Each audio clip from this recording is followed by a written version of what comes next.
I'm discussing funding and the arts, and recently there were headlines of thousands of unemployed doctors. Did you see that, Joy Mboya? Did you see that headline? I did too. Thousands of unemployed doctors. That's right. So we need to find out about the Godown Arts Centre. We need to find out about the arts because you guys are celebrating 20 years now. That's right. So before we get into the crux of it, give me some of the highlights over the last 20 years, just the top shelf. Oh, top shelf. Good stuff. Well, I'll tell you what. One is that when we reflect back on 20 years, I think we can say that creativity has rooted itself. It has rooted itself. You know, when one started off, there's a question of trust. Is this thing going to take off? It's for vagabonds. That's right. Yeah. Should parents really be paying attention to this thing? Children saying, I want to DJ, I want to do this, I want to do that. And I'd say now that actually I think that the society is beginning to accept that this is a sector of our economy, of our society, of our community, and its roots are there. Its roots still need to go much, much deeper, but its roots are there. So I'd say that that's a big success. It is a very big success. And one thing I've never understood about the Godown Arts Centre is what exactly is present there? Because for me, I thought it's people who have a scrap. Huh? They want to make something from scrap. No, don't laugh. That sounds like some people who are working with Mabati somewhere trying to make broken glass. Let's not say broken glass, but scrap of different types. So please give me an overview before we go into the highlights of what exactly is present. Of course, welcome, but also present when I would, walk my way through. Come into the Godown. Yes. Yeah, so I think one of the things that distinguishes the Godown is that it's multidisciplinary. Yes. So when you come in there, you'll find people who are working in film. You'll find people who are working in the digital space. You'll find people who are dancers, visual artists, people who are rehearsing in theatre. You'll find musicians. You might find somebody who's interested in fashion. In fact, for a while there, we hosted a big fashion outfit, that was supporting international fashion designers. Yes. So it's completely mixed. Yes. And then each person, of course, finds their material and how they work. Mm-hmm. So indeed, they are those who sort of worked with found objects, the scrap. I love scrap that you're found talking about. objects. Yes, it's found objects, Olivia, not scrap. Objet d'art. That's right. And then others who work with whatever it is. So but the whole point is how do we use these materials to express yourself, to create something beautiful, to explore ideas, to experiment, to expand, extend. That's the idea there. I completely love it. So it's basically like a co-working space, but for the arts. Absolutely. How does one get in?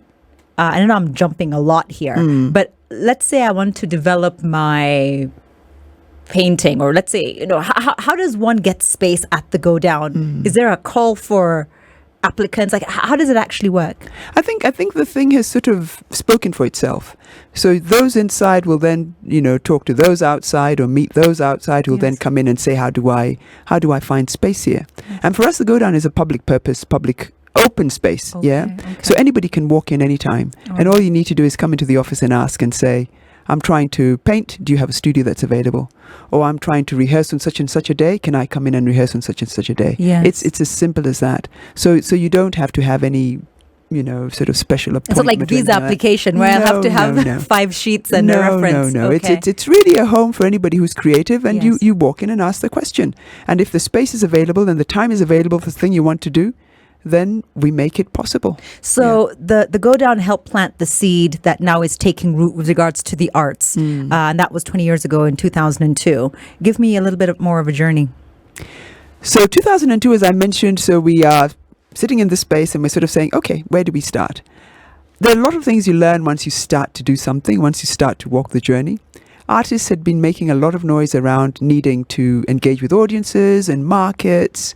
And so we said, fantastic. One of the things that the Godown will provide is a presenting space. So what are the stages? What are the galleries? How can we support artists in this direction?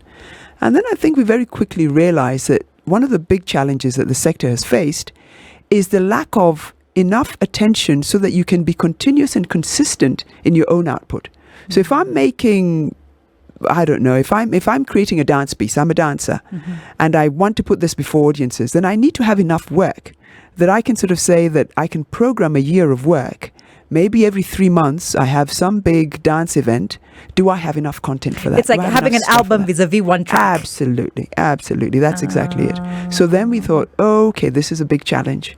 And that's the space that we then entered and said, how do we give artists, creatives, the chance to become consistent in their output so that we can then program them and connect them in a way where it's not great one day and terrible another day. Yeah. I love that. So we took root in the arts. We are helping them to develop more of an artistic portfolio, irrespective of their artistic genre. What are also some of the events or highlights, accolades that the Godown has had over the years? That's right. And then you sort of say, well, so what do you put on the stage? Yes. You know, what are Kenyans looking for, or what might you excite Kenyans with? Yes. So there are a number of things that we looked at. One was women, of course. And we sort of said, can we have a festival that celebrates women, creative women? And we started a festival called Sigalagala. I remember it vaguely. It vaguely. I never attended, but the name rings a bell. So what does it mean? Exactly. So Sigalagala, of course, is this ululation that you have. That Love sound, it. which is very much a feminine celebratory sound. Yes. So this festival was really to try and see how women, whether they were writers, whether they were in music, whether they were visual artists, could have a platform to share and show their own creativity. We ran this for 3 years. So that was a big one. That was great. Yes. And then, of course, we began to see that there were things that we needed to connect with in terms of issues. Yes. That the arts was also a great mirror for helping us understand where we had big question marks and problems. Yes. So we then, 2008, 2009, of course, we have that terrible time in Kenyan politics, and we have all of the violence that happens across the country, and many photographers had captured this violence, but there wasn't a space to put this out, because remember, a lot of us were in our homes. There was a media blackout. Either you were texting and getting all sorts of information that maybe was true and not true. So somebody brought photographs to us and said, look at this, look at what's been going on. And we said, but this needs to be an exhibition. And so Kenya Burning was born out of that, a very powerful exhibition that traveled the country for a full year. And actually then into the new year, as we mark the anniversary of that period, again, we carry that. How did the name come about? Why Kenya Burning? Why wasn't it called something else? So where do the names of Godown programs come from? I think difficult to know how and where they come. I can't even recall why. That was very powerful. It was. I remember that period. I remember that time. Yeah. And I remember that exhibition, Kenya Burning. I remember the black and the red flame. Absolutely. And a burning camera. It was a camera burning. It was the flames.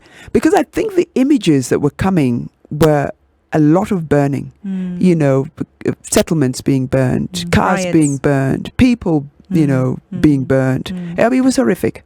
So Kenya Burning came out of there. But then, of course, there was the tag, never forget, but never again. Yes. So the idea was that, we need to remember these things so that we don't repeat them. Yes. So that was another event. And then, of course, we were saying, what's different and new? What's coming out of the Kenyan creative scene? And contemporary dance was one. And so we supported contemporary dancers. I don't know whether you've been to a contemporary dance show, Olivia, but some people find it very difficult to consume. Is it jazzy? It's not. You don't move to any rhythm or any step. Oh, that's like me dancing on a regular day. That's just me on the dance floor. Well, no, not Mzungu dancing. Oh, okay. Not that one where you're sort of dancing to the offbeat. No. It was burn, seared, singed. No, not that one. So this is really the human body is actually an instrument of expression, and it sits in space and time. And how do you work with that to evoke sensations, to create reflection, to paint a picture, to tell a story? So we thought that this was actually very interesting. And a number of the people who were coming into contemporary dance were coming out of acrobatics and things like that. So people whose bodies are already quite toned, very limber, but finding a different way of working with the body as a form of expression. So that we supported for a while. Yes. And then I think the other thing that we were very keen to do was to connect the region. And so a program that we call the East African Arts Summit, which was basically bringing, leadership from the creative sector in the region together to sort of talk about things that were similar and things that were different, and to network and exchange, was something that we then ran for almost a decade, the East African Arts Summit. Yes. And that was a great space for discourse, for discussion, for connecting, and for building an East African community. Just to understand your roles and responsibilities and how they've transformed over the years, can you give me a highlight of that? Oh, okay. So you move from trying to program. Yes. Because first you're just trying to create a platform for artists. Yes. You're assuming that the work is there and you're saying, we just need to be able to program this. So you're trying to create a program for an audience that is 40 weeks of wonderful material. Yes. And then you're finding that, no, you need to focus on something else. Yes. So you become somebody who's worrying about what kind of training programs do we need to facilitate and enable for artists? What kind of exchanges can we enable for them so that they can go out and learn? Yes. And then also what kind of programs can we create for ourselves? So entrepreneurship training, copyright training. So then you move to kind of being looking at capacity building. So and you've done all of that. And then you say, well, what are the networks regionally that amplify a sector? Yes. And how do you begin to build those networks? I'm not necessarily talking about the Godown in itself. No. I'm talking about you as Joy. Well, that's the work that I'm doing at the Godown. That's the work that I'm leading at the Godown. Yeah. So basically, as the executive director, you're sort of the strategic lead. And charting the direction for the team on what should we do, what should we follow, what is the institution about, who are we as the Godown, and so that everybody kind of knows what they should be tracking and looking out for. I love that, and there's just so much more for us to unpack, including how can we get our artists making money from their art.